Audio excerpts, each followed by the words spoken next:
শুভেন্দু অধিকারী দাদা, কি অবস্থা? ভালো আছেন আপনি? আপনার পশ্চিমবঙ্গের খবর কি?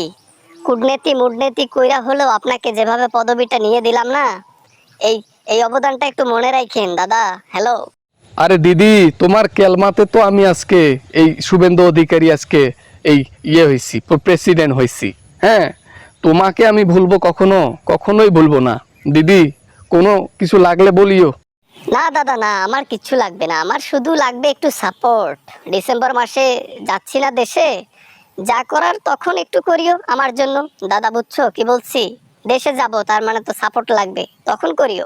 আরে দিদি, তুই টেনশন নিস না, তুই টেনশন নিস না, এত প্যারা নিস না। শুভেন্দু অধিকারীর জন্য এত কিছু করছো তুমি, কূটনীতি বুদ্ধি দিয়ে হলেও তুমি মোদির দ্বারা আমাকে যে পদবিটা দেওয়াইছো, তোমার জন্য যা করা লাগে আমি করব, প্যারা নিস না। হ্যাঁ দাদা, এবার ঠিক করছি, বাংলাদেশে গেলে পদ্মা নদীতে তোমার নামে লিখে দেব, মানে তোমাদের নামে লিখে দেব। তাহলে তোমাদের ইলিশ নিয়ে আর এত প্যারা থাকবে না। ইলিশের ভোল দেখে না বাংলাদেশ, এই সেটার আর থাকবে না প্যারা। ও ওয়াও, তাহলে তো খুব ভালো হয়। আরে দিদি, এই কাজটা করলে তোমাকে কলিজার ভেতরে ঢুকিয়ে বসাই রাখবো। এই কাজটা করিও। বাংলাদেশ কিছু পারুক আর না পারুক, পদ্মা নদীর ভুল দেখাইয়া আমাদের শোষণ করে।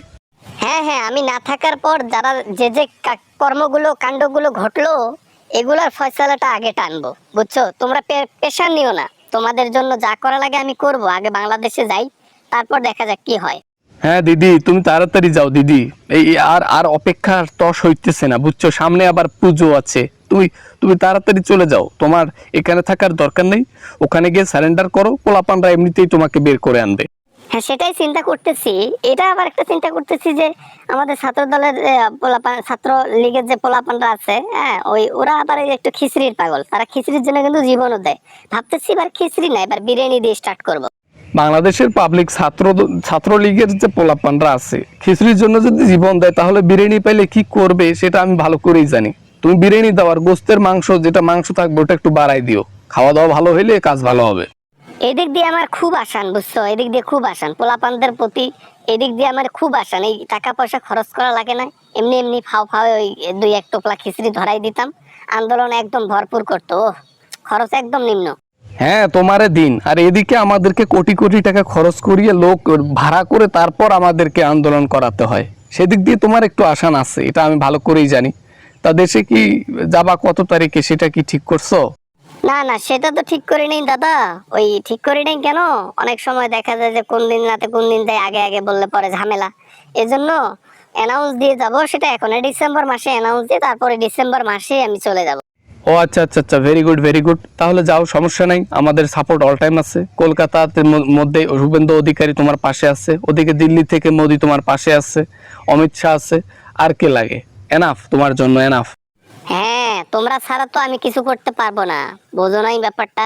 ইন্ডিয়াই পারে আমাকে আবার ওই ওই গদিতে বসাইতে। হ্যাঁ, তারেক রহমানকে সরিয়ে আমাকে যদি আরেকবার বসায়, এবার একে জনগণের জন্য জীবন দিয়ে দেব আমি। আর হ্যাঁ, জনগণের সাথে এবার ক্ষমতায় যদি কথার কথা বসো না, জনগণের সাথে একটু ভালো বিহেভ করিও।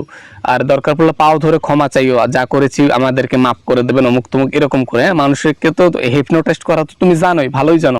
সেটা আমাকে বলা লাগবে না, আমি অভিনয়ের সেরা। কি করা লাগে অ্যাক্টিং করে সবার মন ভুলিয়ে দেব, বোঝো নাই? এমনিতে আমার বর্তমানে একটু নাম যশ দেখতেছি বাংলাদেশের মধ্যে। এই সংকট এসে আরো আমার ভালো হয়েছে, আমার প্লাস পয়েন্ট। বুঝতে পারছি। ঠিক আছে ঠিক আছে, তাহলে ফোনটা রাইখা দিই, আমার আবার মিটিং আছে একটা, তো মিটিং এ বের হয়েছি। তুমি সেই সময় ফোন করছো, কথা তো এই সময় হলো না। রাত্রেবেলা তোমাকে ফোন করবো, হ্যাঁ, ওই 9টা 10টার দিকে। ঠিক আছে, ওকে, গুড বাই গুড বাই।